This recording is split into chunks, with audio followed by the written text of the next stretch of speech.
Bonjour, voici aujourd'hui comment partager des documents ou des dossiers dans OneDrive. Tout d'abord, sélectionnez un premier document, puis cliquez sur l'option Partager. Présentement, je pourrais lire que toute personne disposant du lien peut consulter et modifier le contenu du document. Ce paramètre-ci pourrait être modifié en cliquant dessus. Donc, je pourrais choisir que seules les personnes au sein de ma commission scolaire peuvent y avoir accès. Elles devraient alors se connecter avec leur environnement Office. Seulement des personnes ayant déjà accès pourraient avoir l'accès justement, ou encore des personnes spécifiques où là, je devrais entrer les noms des gens. Présentement, je vais choisir que tout le monde peut avoir accès et présentement, on peut voir en bas le bouton Autoriser la modification qui est activé. Si je désactive ce paramètre, la personne ne pourra pas modifier mon document, mais seulement le lire. Également, juste au bas, il y a une date d'expiration que je peux aller entrer. Je pourrais dire, par exemple, que mon document va être partagé jusqu'au 30 juin de cette année.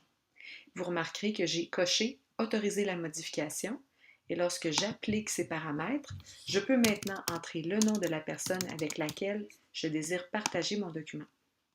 Je vais simplement cliquer sur Envoyer pour qu'un courriel l'avise de réception de mon document. Je pourrais ajouter un autre message facultatif, mais si j'y mets rien, regardez ce qui se passe. Après l'avoir envoyé, elle reçoit un courriel lui indiquant mon partage.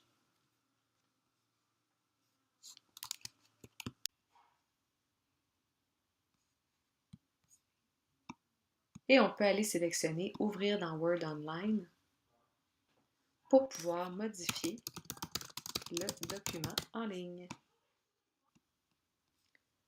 Comme ce n'est pas très pratique de passer toujours par le courriel pour retrouver un document, sachez qu'une fois le partage fait et que la personne l'a ouvert une première fois, elle peut retourner dans son OneDrive en tout temps pour retrouver ce document, plutôt que son courriel. Par défaut, le document n'apparaîtra pas dans la section fichiers puisque ce sont seulement des fichiers ou des dossiers qu'elle-même a créés qui figurent, mais elle va devoir aller dans la section Partager. Vous voyez juste en haut, Partager avec moi. Donc, qu'est-ce qui a été partagé avec elle?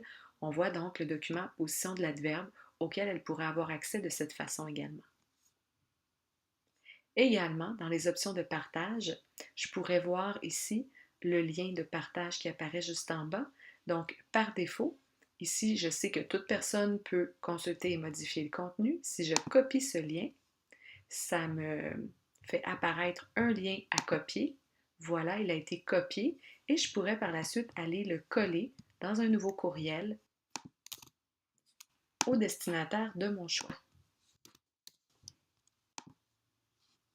Et les gens y auraient accès maintenant, comme tout à l'heure, à la fois par leur courriel et dans leur OneDrive. En espérant vous avoir éclairé un peu sur le partage avec OneDrive.